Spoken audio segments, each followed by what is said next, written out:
us for our first RISC-V Hackathon Online. First, I want to tell you the reason this was created was because of feedback. We've been doing them in person at our RISC-V summits, and people were commenting that they really wanted to participate in a hackathon, but they couldn't make it to the actual physical events. And how could they participate in the future? So that sort of developed into this. Okay, can we do this virtually? How would we do that? And just trying to figure out, how can we include everyone globally, because RISC-V is global. And so then we came up with this idea to do the hackathon online, and here you are. And I just want to say thanks for going through the bumps with us. This is our first time doing this. We've learned a lot, and we're excited to take what we've learned and improve it in the future. So please feel free to give us your feedback. Be kind when you do give feedback, but we're so happy to hear your feedback and recommendations on, oh, you should try using this platform or this form, or I would have liked to see it go this way. Those are all things that we're happy to hear. You can reach out to me on Slack is probably the easiest, or email, and I'll provide you with all those links in a minute. So yeah, like I said, this is our first hackathon. We're really excited. I'll go over first sort of so how this works is we work with our member organizations. So in this instance, we're working with Andes and Codasip. So big thanks to them it's a lot of time and energy, and they're providing their tooling for free to you all, which is awesome, because it isn't something you would typically have access to unless you worked for a company buying their services or you worked for them. And so this is just an awesome opportunity for you to get hands-on learning experiences with this. So that's who we're working with. And essentially how we're running the program is that we're providing the access. We provided the information on how to do the hack, and then we want you to go and do it yourselves. If you don't know where the resources are, let us know in the chat. Once I stop talking, I'll respond to things in the chat, or Camille will respond to them while I'm talking. But the biggest things that you need to know now, and I'm going to share my screen because I want you to know all the answers that you need are on the website. We spent a lot of time ensuring that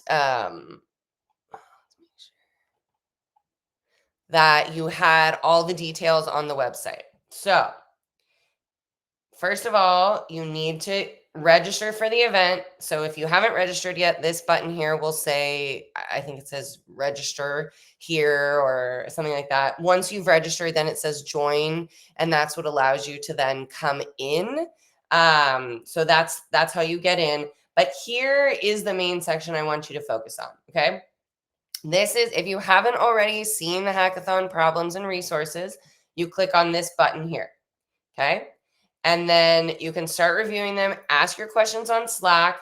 And then once you want to select a project, you click this form. I know it's annoying. You have to go to multiple forms. We're working on how to reduce the number of forms you have to fill out once you register in the future. But the companies do need access to your contact details, which is why you have to fill out another form that says, yes, I agree to share my contact details with them. So you fill out this form here. And I'll show you what that looks like. You probably can't see it because my screen is just showing the one. And then the recording of this will be available later today. Your next things to note is for today and tomorrow, during the business hours of wherever the mentors are located, you will have access to asking them questions on Slack. This is why I encouraged everyone to, in advance, review the problems and figure out which project they want to work on. And if you had time, to already request access and start working on the tooling. So you can ask your questions now. They will be occasionally answering questions over the weekend. I just can't guarantee that they're going to be online 24 hours this weekend, but do know that people will be responding to questions. We just need your patience in when we respond to them, because it is a weekend. And everyone is on different time zones. So know that, ask your questions this weekend, or sorry, Thursday and Friday. I can guarantee people will respond. And then Saturday and Sunday, I can't guarantee, but we will be responding.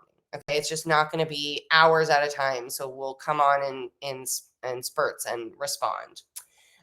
So Saturday and Sunday is when you will work on them either on your own or in groups. Again, if you want to do it in a group, you can have a maximum of 4 people. If you have more than that, just split into 2 groups. We really recommend you work with 2 or 3 people maximum. But if you really want to work with 4, you can. So then on the weekend, you'll work on the project and you will create your slides and your presentation. Okay. I can't stress this enough. If it were me, I would try to get it done on Saturday and I would spend Sunday doing the slides and the presentation, because the slides consist of, we've created a slide template. It's right here. Don't ask us to share it with you, just download it. So download this file and then you can use that as your slide template. And once you click on the final, click on these now so you can see sort of more recommendations on what should be in your slides. I recommend a maximum of 5 slides, but you can do 2 slides if that's what works for you. So you'll see more information about what should be included on the slides, these forms. So, here, look, it worked. So basically your video should be how I believe mine is set up this way now. Like, you see my screen in a large section, you see me in a small corner. So that's how you should be creating your presentation. And this is such a good opportunity to practice creating a presentation. This is something you can then, share in your own YouTube, add to your resume. I encourage you to promote yourself with what it is that you're doing, and being able to have these proof of hands-on learning experiences are essential for your career. So this says, you should have a title slide. This is so that we know who you are, where you're located. This one will probably not include in the full review of the videos, but it's just for us to have. So we have that information. In your video, you do not need to explain what the tooling is or what the problem was. The mentors will do a video to let the public know about that in advance. So you don't need to worry about describing within your video what the problem was, just your solution and how you got there and what you learned, right? The video can be as creative as you want it to be. And you can see here the judging criteria. So they really the judges are looking for creativity. They're looking for your presentation. And I can say, as someone who has just started doing their own recorded talks, it's annoying and it's hard because there's no one there. I recommend that you cover your own face so you're not staring at yourself. That you practice. You're going to want to do it a few times, and just give it your best effort. Again, this is a learning experience for you, and we're really excited for you to have this opportunity to learn about this. So that's all. That's when you panic on Sunday because you need to turn it in. Just come back to the original event page and look for this section. Okay, here's the slides, the slide template you can use, and here is where you submit your final presentation. So when you're ready, this is where you submit your slides and your presentation. If you're working in a group, this is where you say, these are my group members within this form. So each group member doesn't need to fill it out. Just one person fills it out from your group and inputs their name and their email address. And that allows us to get in contact with them if they're the winner or selected in the top 10. So how it'll work is you're going to turn in all of your information. Then on Monday, Andes and Codasip will review their individual ones and they will select the top 5. Okay. Then we have external judges that will review the top 10 and select first, second, and third place. And the prizes are down here. You can see those. And the biggest thing is move your questions to Slack. Move them publicly. Don't direct message the mentors or myself or Camille, because it's better for you to ask your question publicly, because I'm sure somebody else has that question. Let's see. Okay, hubs. I will go into hubs. So there are, as you can see, a number of different hubs around the world, and these were created by volunteers. A lot of them are ambassadors or advocates who work within the program, and they are providing their time and energy to find this space and help put these together. I mean, I cannot say enough how grateful I am to these individuals for trusting in us to do this. And so if you are located in one of these places, you just go to their individual event page and click join, right? So you need to join the main event, but then you also join their individual event to get their notifications about their event, or you can join their Slack channels as well. And on each of their event page, it says the time and location and details you need to participate in that. Here is a bunch of frequently asked questions on the website. And that's, I think, the most that you need to recognize from the website. But everything you need the answer to is on that website. So please, I encourage you, before you ask a basic level question just about the event in general, check it out on the website. And if it's not there and you ask me the question, I often add your question to the FAQ section. So with that, I will pause and see if there are questions.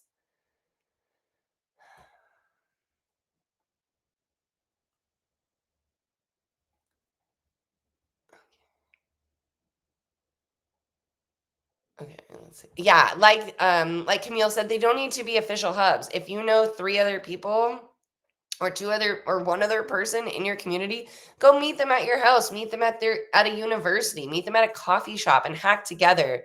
The real goal around the hack hubs is for you to have access to other people that are interested in RISC-V and to work together. And I think that's what's really fun. That's my favorite thing about hackathons, is that people are working together. And so that's what we're encouraging you to do, is work wherever you are.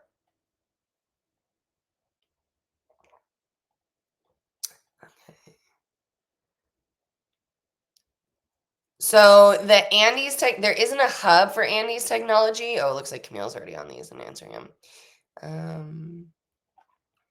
Yes, we'll have presentations from both groups now. All right, I'm gonna let Hubert, are you ready to do the Andes presentation?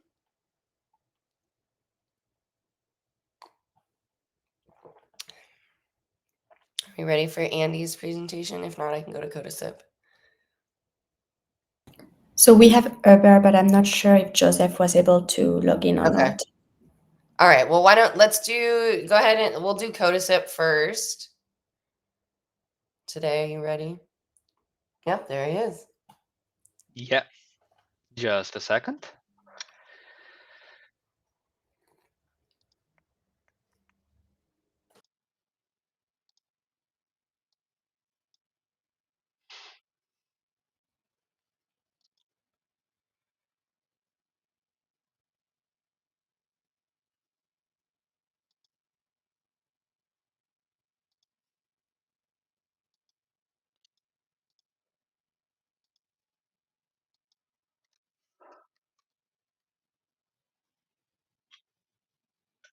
Which screen are you seeing?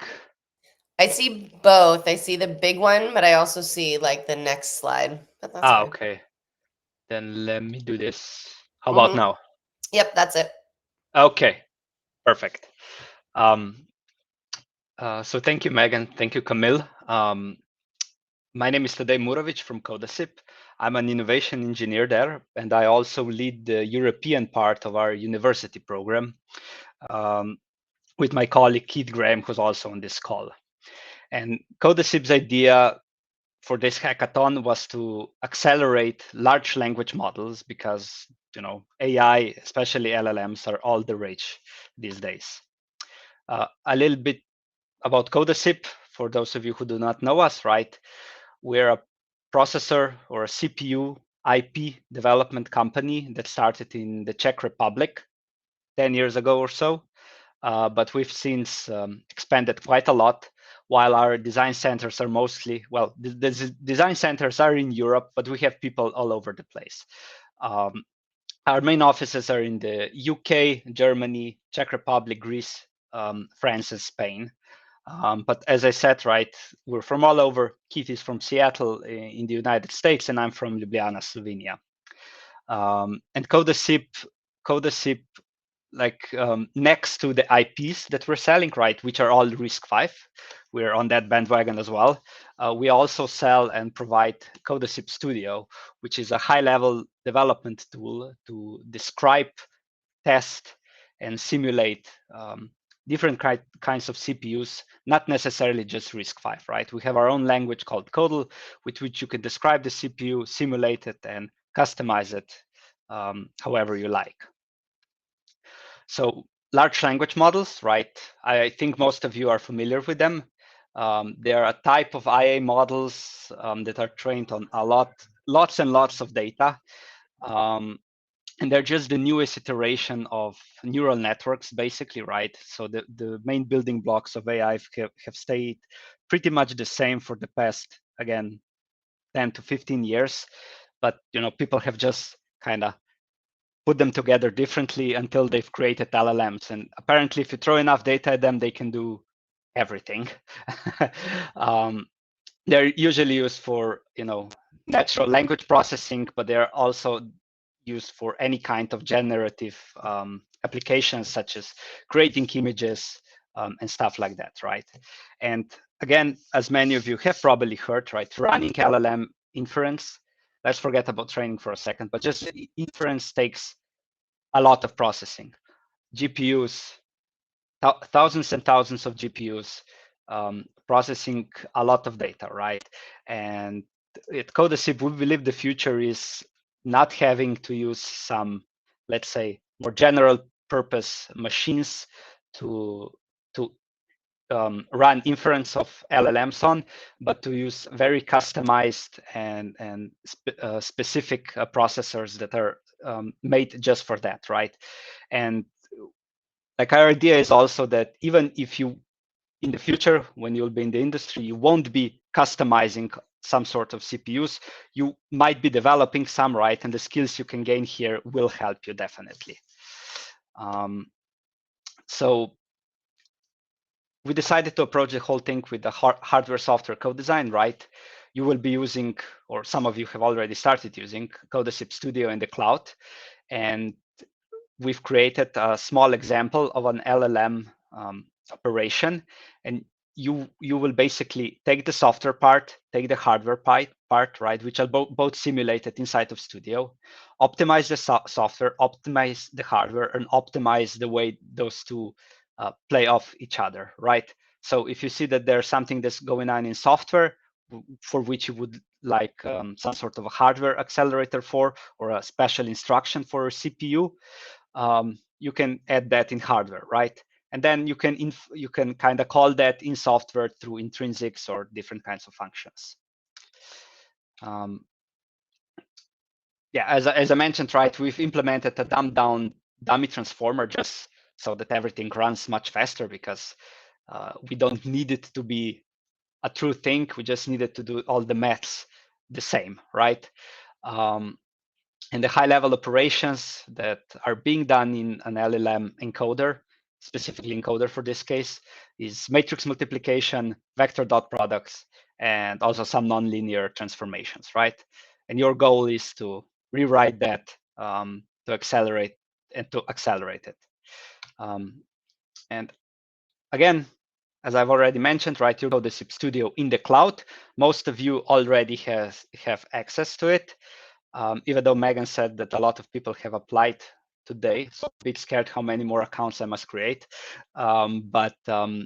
Yeah, like what you're seeing on the screen is just an example of, on the left, of how the software shows how many cycles were used and if the results in the end are correct. And on the right, it's just an example in Codel of how you can add custom instructions that I've prepared especially for you. So just you need to put your code here and it will work. However, and I've gotten questions about that before, right? you can go beyond that, right? There are some limits to it to make it a bit easier. But if you like see something, a low-hanging fruit on how to customize the CPU, go ahead, describe what you did, and we'll see in the end. Yeah, that's pretty much it from my side. I don't know if we'll be taking questions now or later. Yeah, I think you can take. It looks like there's a number of questions in there already. I think I couldn't see anything. I didn't see any video, or the chat. So. Oh, that's okay. Yeah. Yeah. Is that graphic Keith Graham? The graphic is you, Megan, me, and Keith. Yeah. The images. Yeah. Go up a little bit. It looks like there's a few questions from. Oh wait, they keep popping in for me. Okay. So, are you making hardware IP Yeah, or there you go. software IP algorithms in Codasip? Let's say for matrix multiplication, we're making hardware IP. We're doing some software stuff, but that's just to enable our hardware products. And then the same person, can I implement dot product as a custom hardware instruction in hardware code? Yes. Yeah. The answer is yes. Will you provide the slide with us? I can. Shouldn't be a problem. Okay. Yeah, if you send them to me, I'll put them on the website and I'll put them in the Slack. Okay, perfect. Cool. All right. Any other questions for Codasip while you've got them? Here we go. Also, is there an option to implement instructions in RISC-V assembly in the studio? Yes, you can compile assembly. You'll probably go beyond RISC-V, right? RISC-V is an ISA, so it's a standardized set of instructions, right? But you'll be making some of your own, right? So they will no longer be RISC-V, but they will run on a RISC-V-like CPU, right? So if you have a RISC-V binary, you can run it on your CPU that you will customize always, because those instructions will stay the same. Is Codel based off C? That snippet looked very C-like. Yeah, it's basically C/C++. So if you know C, you'll know Codel. Does Codel convert into Verilog or System Verilog under the hood?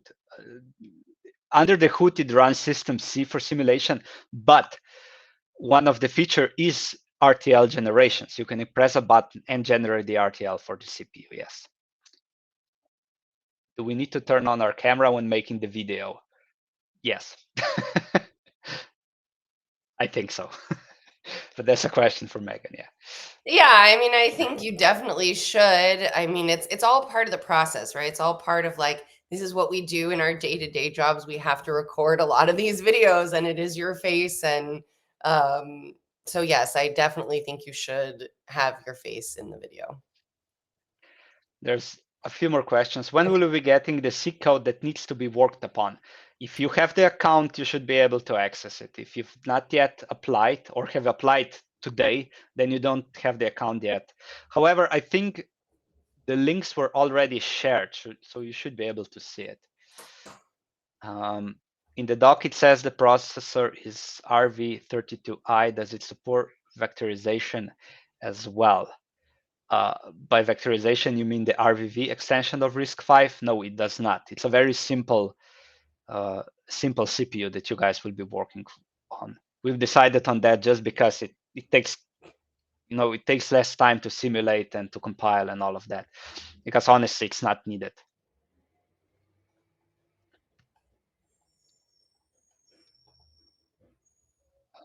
Okay, I think that's it. There you go. Looks like you got one more. Okay. What is the minimum cycle count that can be achieved for this encoder? I do not know. I mean, but if you optimize it for around 350 cycles, I think you can do better. Okay. All right, was that the last one? And then I see the question, the public domain question. Yes. So I just want to double check that the mentors are okay with them releasing their video publicly. Yeah. Sure. Okay. Yeah. I mean, I think it's important for them to be able to do that. All right, awesome. If you have more questions, for Codasip, just put them in the chat with the word Codasip. We're going to let Andes go ahead and present now, and then we'll keep moving. All right, Andes, you ready?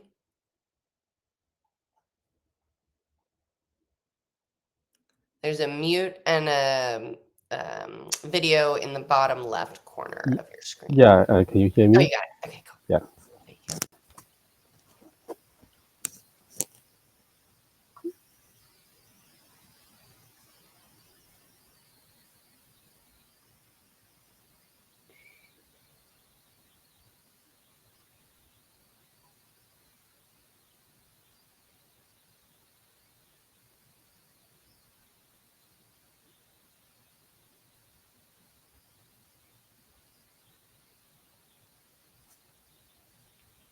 Yeah, can you see my screen?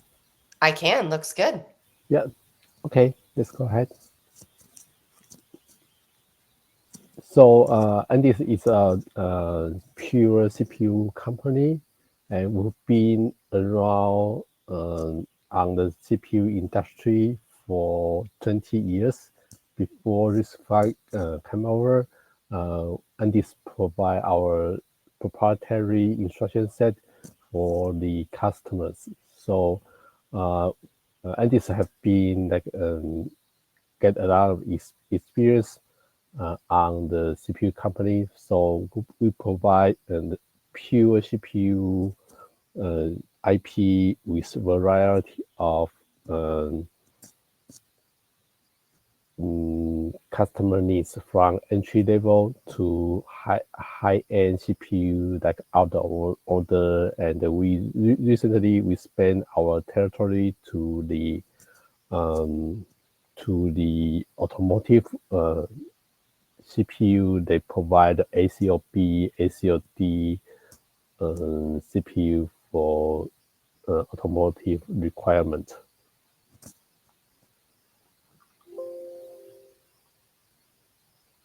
Okay, so and this the headquarters is in Taiwan, and we have offices in USA, China, and Europe, and different territories.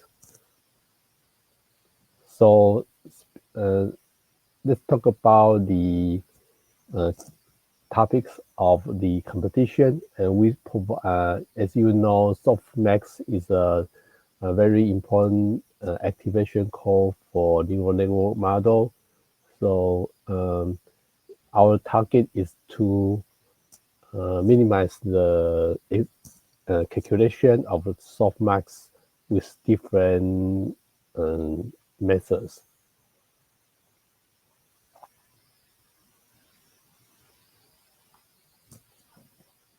So as you can see, the activation code for softmax is like there's a SPL and the summation of each component to decide the softmax equation. So the input of Zi is a vector, and the exponential Zi is a standard exponential function. So on this topic, as you know, like for the machine learning, the accuracy of the data can be like it's not that important. So we are trying to reduce the or you can try to reduce the accuracy of the data by truncate the data. So you can one way that you implement the exponential with not that accurate calculation, so that you can get better, quicker, faster result comparing to the exactly number of exponential. So we in our material we provide the an example that approximates the exponential computation that go much faster than the real, or let's say Tyler series expansion for the exponential calculation. And there's another way that we provide that you can create a custom extension that can calculate the number of exponential comparing to the pure C code computation for the exponential. It needs the hundreds of calculations before you can get the approximation of this number. So for custom extension, you can create or you can calculate the number by custom extension, and they could like spend 1 or 2 or 3 cycles to achieve that. Then you can create like a summation calculation of a series of number. Then you can reduce the cycles for the softmax. So in our environment, we provide the AWS environment.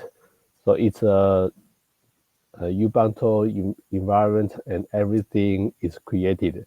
So check into the share script we provide, and you can see the path that we point to.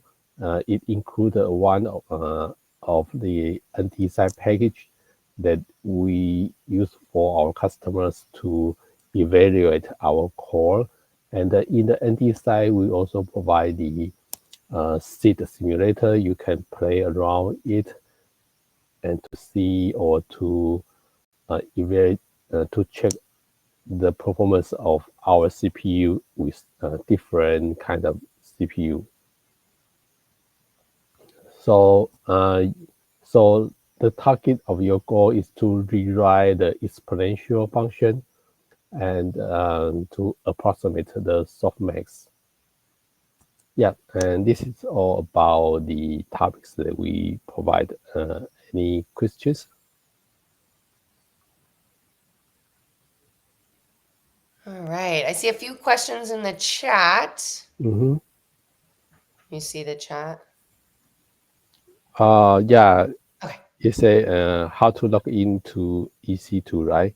So I think you need to log in. As you can see,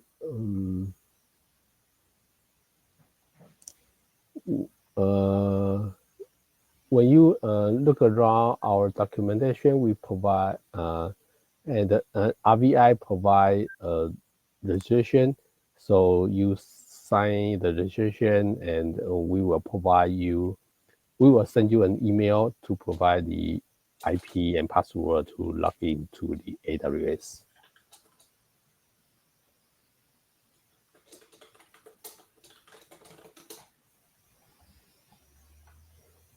Okay, so check within the documentation, and I think if you continue to have questions about it, move it over to the Andes Slack channel. Any other questions about the Andes project? Here we go.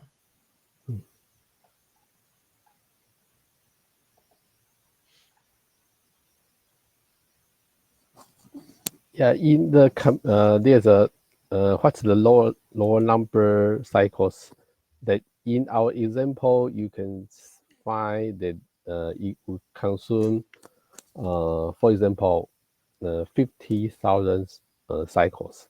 So you can lower it to like 5,000. So you can probably get 99% increasing.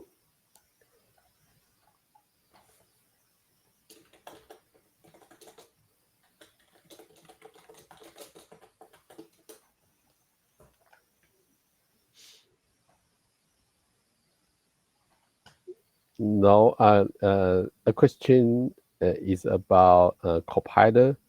It's a Andes in-house tool that help to create a custom extension to the CPU and create a kind of library that enable the tool chain to create a custom extension while you invoke our intrinsic function along with your C code.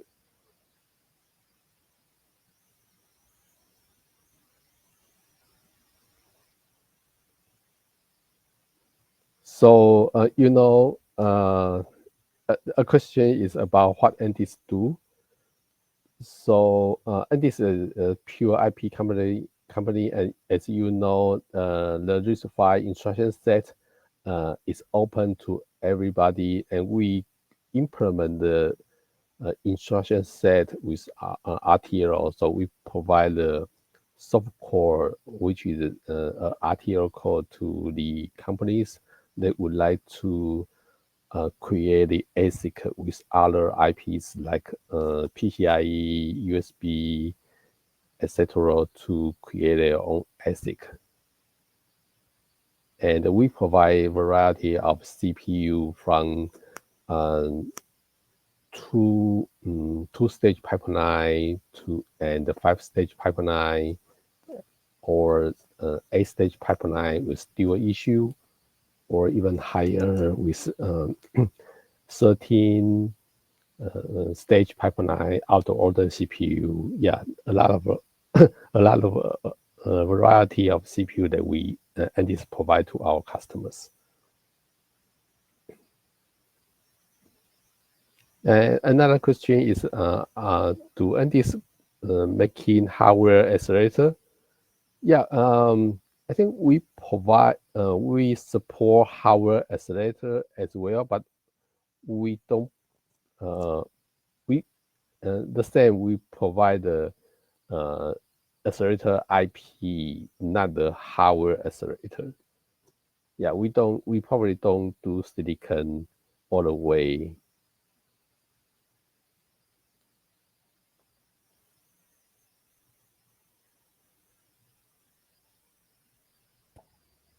Okay, any more questions for Andes?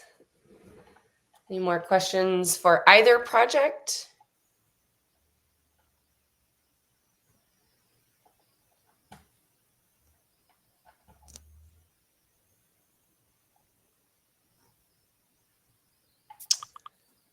Okay, all right. Well, thank you so much again to our speakers for participating in this with us. They put in a lot of work to create this documentation, to add you into their systems. The biggest question I have seen is, I have not received access to my tooling yet. It all depends on when you submitted your request. So if you submitted your request, it takes 48 hours for us to do it. And that's like 2 business days. I actually updated to the website to say 2 business days. Because if you applied on Friday or Saturday or Sunday, it's still going to take 2 business days for you to get it. So we will do another round today. To my mentors, I will, as soon as this call is over, I will go through and add the new people that have added themselves into your form so you can give them access today. The last round, the last time we will give access is tomorrow morning at 9:30 a.m. Pacific. So if you applied 2 days ago and you haven't seen it, then let us know. So you need to let us know because you need to get access to your tooling. You need to be registered for the event by 9:30 a.m. Pacific time tomorrow, Friday, April 11th. So just something to keep in mind. No need to panic now because I'm gonna put in all the names that have submitted up until now and give that to the teams, and hopefully they'll be able to get those by today or tomorrow morning, because tomorrow they'll get their final list will go to them tomorrow.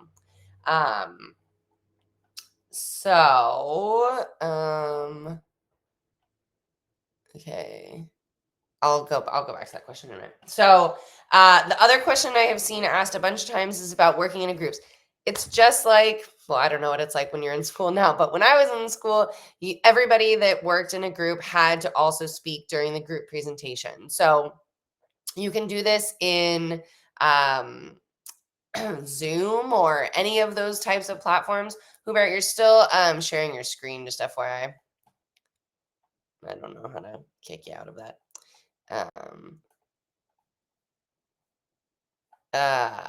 So yeah, essentially everyone needs to be on video. You need to be on video. The point, if you were there in person, you would all have to be up on screen, up like on the stage doing it. So everyone needs to be in that video.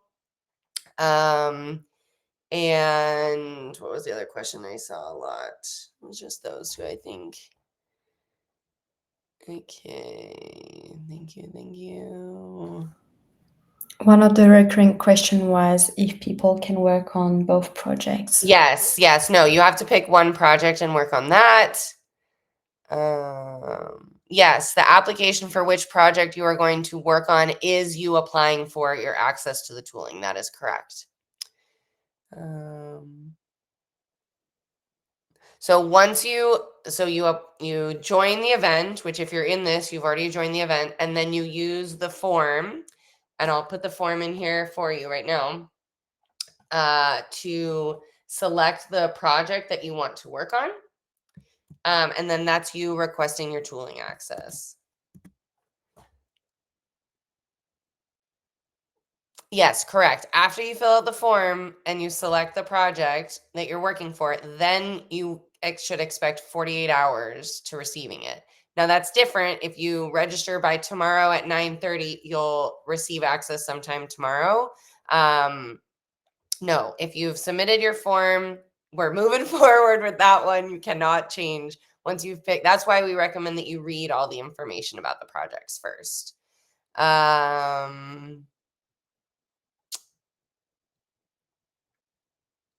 No, it's a maximum of 4 people. Split your 5 people into 2 groups is what I recommend. I mean, you can do it side by side, but just, you're going to submit 2 different projects. So they should be, different. But if you want to ask each other questions, that's fine.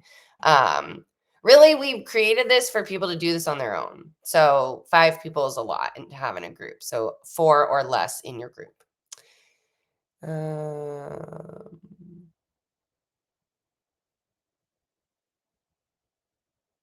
So yes, so that is the form. If you haven't filled that out, fill out that form. Any other questions before we release you to your days and to start hacking? I mean, again, I just want to reiterate that the biggest thing I recommend you do is start now. Ask your questions now, because I cannot guarantee that there will be a lots of people responding to questions on the weekend. So ask your questions now. Yes, don't forget to sign up for Slack. That's where, you can ask questions directly of the mentors, ask questions directly of our team. And I will put the link for Slack. If you have not signed up for Slack yet, this is where you do that. Oops. Copy the link. Thank you, Camille. There you go. All right. Any last questions before I'm going to stop recording?